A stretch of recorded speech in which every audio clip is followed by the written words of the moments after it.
What's up, wonderful people? My name is AJ Akpodiete, but you can call me AJ for short, and I'm back with another video. I know, it's been a little while. I was looking back actually earlier today at the videos that I've made this school year, and I realized there's not a lot to look at. And then also, like yesterday when I was getting ready to film this video, I realized my tripod was broken. So if the camera shakes, it's because I'm recording with my hand, but try to ignore the shakiness. Speaking of this last school year, it's been pretty crazy, and amidst the craziness and amidst the mistakes and amidst everything, there were a lot of moments where I learned things. And so last school year I did a what did I learn after my sophomore year of college. So this is kind of like the follow-up to that, I guess. Like, what did I learn as a junior in college? There's 15 things, so I'm probably gonna split this up into two parts, like the first 7 in one video,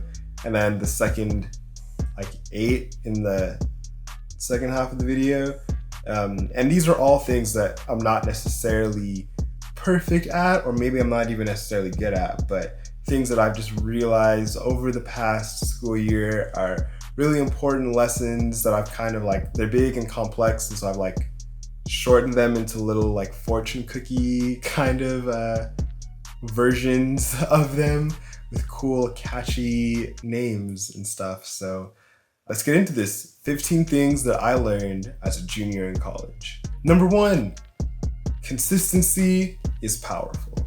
So every day, every Monday through Thursday and then Saturday of this past school year, I would wake up, at 6:30 every morning, just as, I generally usually do. But then at 8 o'clock, after, I've done my morning devotionals and gotten ready and stuff, I would go to a dance space on campus and I would work on dance stuff for 45 minutes to an hour every single morning, 5 days a week, Monday through Thursday and Saturday. And I saw that as I consistently worked on my dancing, there was so much growth from January up until now, not only in my skills as a dancer, but also I enjoy being more consistent, because then I feel more productive in my day, because it always starts off with me getting that one task accomplished.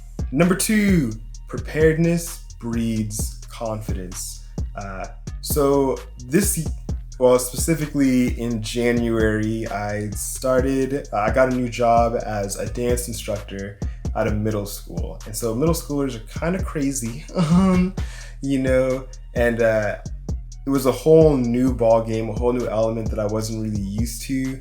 So when I would go, there would be times when I would feel nervous or unsure of myself, or unsure of what I was doing, or feel do I have the skill to do this? What if I mess up my words? What if I do the wrong moves? What if I'm offbeat, or whatever? But instead of focusing on those things, like I said, I had that chunk of time in the morning that I spent on dance every day. I would use that time as prep time for class. I would teach twice a week. So I would use my morning time as time to work on the choreography and figure out what kind of moves I'm gonna do, and all that preparedness and that familiarity. It helps me walk onto that campus with more confidence and feeling really more ready to do the job that I needed to do as an instructor. Number 3, do things for fun. So my major is music production and I minor in dance. So a lot of the stuff that I do, of course I love making songs, I love producing, I love working on music, I love dancing. But a lot of things that I had to do, at a certain point, a lot of them were for deadlines. I knew I have to get this choreography done for class today, I know I have to get this done for this today, and I have to get this done for this. And it kind of sucked the fun out of what I loved. And so then what I needed to do is take a break, so to speak, but not just a break as in stop dancing or stop working on music, but just take a break as in spend a day or spend some time, write a song for myself, work on a dance for myself, I'm really vibing to a song, even if the middle schoolers might not necessarily like the song, you know, or even if like one of my teachers might not like, you know, a certain song, or might not fit the criteria for an assignment. Just like making stuff for fun, because then it reminds me of how much I love what I get to do. Number 4, I'm gonna try and like explain this in a way that makes sense. So owning your season. Now what that means is like, here, I'll give an example. In December, I got into a car accident, and I was fine, of course, but my car got completely totaled.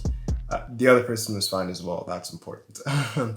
My car got totaled, so this whole first half of 2019, I haven't had a car, and that meant I had to rely on Uber and buses and rides from friends and stuff for being able to get around town and get to the places I need to go. And that was hard. And there's miscellaneous other stuff that came with like this season, but this is just like my example. But I couldn't necessarily just go buy a new car because, you know, like I need a car to get to work, to make money, to buy a car. So like kind of had to take the car out of the equation for a little while. So instead of trying to fight against the season, instead of trying to be upset about that, I realized like, okay, well, you know, what if I used my bus rides as time to prep for class and time to play video games, or times to relax, or times to just rest, because like life can get kind of hectic. So why not lean into the season instead of fighting it, own it. I still want a car though. Number 5 is run my own lane. It's really easy for me to look at another person like at my job, or easy to look at another person who does music, or like another rapper, or another dancer, or another person who does ministry, and like compare myself to them and be like, oh man, like I wish I could do that like how they do it, or like I wish I could do that how they do it, or that how, you know, and all this miscellaneous stuff. But at the end of the day, like I'm at this weird like crossroads area where like hip hop and like ministry come together. And it's like, if that's my particular lane and like the particular thing that I do, and like and then even within that, like I do it in my own way with like my own personality and stuff, like I can't expect my life and my way of doing things and the fruit of my way of doing things, if that makes sense, to look like other people's, because it's just different. Like I have my own lane, and like kind of like the owning your season one, like it's easier to lean into that than to fight it and try and be like someone else, you know, or try and like compare myself to other people. Number 6. I can't use my other hand. Number 6, one step at a time. You know, I'm one of those guys, so like I'm like an all in or all out kind of guy, but I've realized this past school year that like sometimes you just gotta like take things incrementally, like start with the basics and then you work your way up incrementally to the bigger stuff. And like there's nothing wrong with that, like not despising the humble beginnings, just taking things one step at a time. And then that translates over to if you're working on something or like introducing someone else to like something that you do, or like helping someone at work or something, like don't try and like pop them right into like the most complicated or hardest part of what you do, and maybe start them off with the easy stuff, and then you build like little by little, and like it grows. Like there's levels to it, so to speak. Number 7, say no so that other people can say yes. Now let me see if I can explain. Let me see if I can explain this well. If say there's 6 things, if someone like might ask me to like be a part of 6 different things, instead of I could say yes to all 6 of them, you know, and maybe like at one point in time, like I would have done that, like say yes to all of them and like do it all. But then what if I only said yes to 3 of them and said no to the other 3? There's oftentimes this idea, this mentality, you know, like in the culture that like, you know, oh yeah, you gotta like, if you want to see something done right, you gotta do it yourself, you know, or like if you see someone who's involved in a lot of things, you'll say like, oh man, look at them, like look, they're awesome, they're amazing, they're an icon, they're this, they're that, you know. When you're constantly spreading yourself to different things, like, or let me like talk like in my own personal, like when I'm constantly spreading myself amongst a bunch of different things, I'm not able to really give each of them 100%. And meanwhile, there's other people who are totally able and totally capable of doing those other 3 things. So if I say no to the 3, so if I say yes to 3 and then say no to the other 3, that means that another person can come along and they can see that vacancy and they might like have a stirring of their heart to go and be a part of that and do that, and they have much more time to allocate to that thing than I do.